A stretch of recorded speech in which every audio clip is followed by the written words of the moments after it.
It's Deborah Houston. I am talking about how to live your best life now. The topic of today is I just wanted to come on and kind of talk to you a little bit about why women stay with men after they cheat on them. Let's get into it. A lot of times when women find out that a man is cheating on them, they know it way ahead of time. They, we're very, intuitive people. And not only are we very intuitive people, we're also people who pay very close attention to detail. And so we notice the little things. And it has everything to do with us cherishing the man that we are with. So we value being able to, notice, how he carries himself. And then just little things, the conversations and stuff like that. It's almost like we have a, Rolodex of memories and things that we just pull up, and we kind of enjoy kind of putting the puzzle pieces together of how we are growing with you. So a lot of times it's not on purpose that a woman begins to put all these puzzle pieces together about how she is being faced with infidelity in a relationship. It just kind of occurs, because things just don't add up. So we become like, we are oftentimes mistaken for the great detective, and that's just not the case.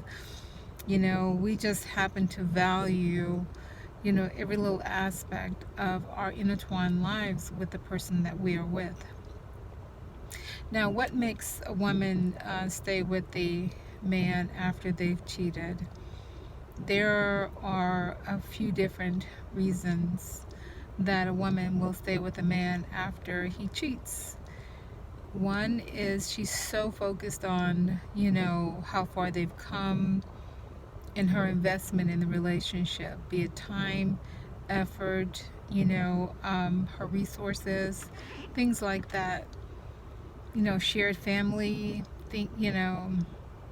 those are things that, and friends, that will drive a woman to give room for pause and to give a man an opportunity to actually see if he can rectify the situation and abstain from that type of behavior. So they're willing to give that man a chance, not really realizing that by giving him a chance, she is taking a hit on her self-esteem, her dignity, and not to mention that in the eyes of that her significant other, respect, because ultimately that individual thinks, well, I got away with like the ultimate, and with basically a slap on the wrist, and all that this person is doing is, it's not so bad that I cheated, so it becomes easier after that. And that hit against your self-esteem is can become the driving point, or the driving element, and the reason why you will continue to allow that behavior. Because whether you believe it or not, when you do that, some part of you will invoke an unworthiness of love that is absent of infidelity.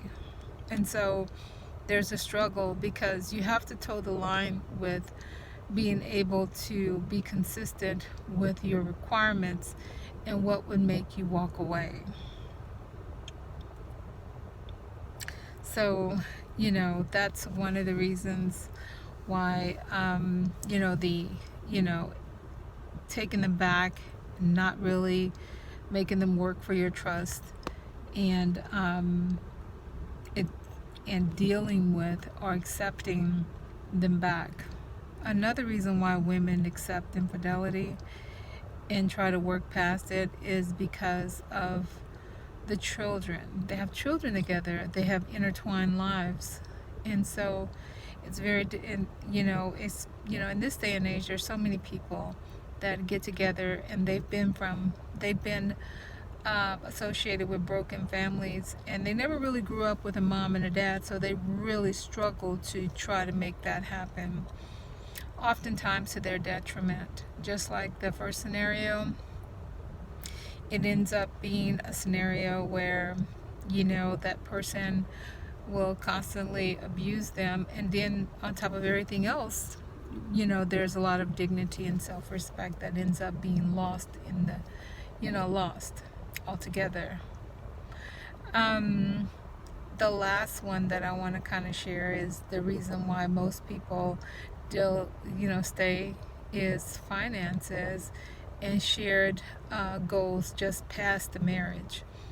Maybe financially they will be in a different or most awkward situation by leaving them. Like they say, it's cheaper to keep her or it's cheaper to keep him. It depends. So in those regards, that's the reason why people tend to kind of stay together, and it can be a very miserable existence. There are opportunities where when infidelity happens, that the person is willing to walk away, and during those times when that person is willing to walk away is probably the time when you can get the most back from your relationship, where you can get that firm commitment to walk a different path with your partner, where that partner will be more amped to be faithful because you've laid down the law. You told them what are the requirements for them to be back in your good graces. Total acceptance, unacceptable. You have not accepted that behavior, and that if they don't, then you're willing to walk away. You have more power when you're willing to walk away. So, I just wanted to share that little tidbit of wisdom while I was on the run. I'm running my errands today, but I thought about that, and I wanted to kind of have a small dialogue to share my wisdom, in regards to why some people end up staying in relationships where they have faced infidelity, and why it becomes easier and easier for that individual to continue to cheat on you. If you stay in a relationship where there's infidelity and you don't leave or walk away or set some requirements for you to just abort that, and this person know that you'll stay around until they kick you to the curb, then you're going to continue to be walked on. Infidelity is a sign of abuse, emotional abuse, and physical and soul betrayal. Don't be susceptible. And anyway, like, comment, and subscribe, and let me know your thoughts, so that if you have any something that you like to talk about and I can help you with in the future, just let me know. Anyway, bye.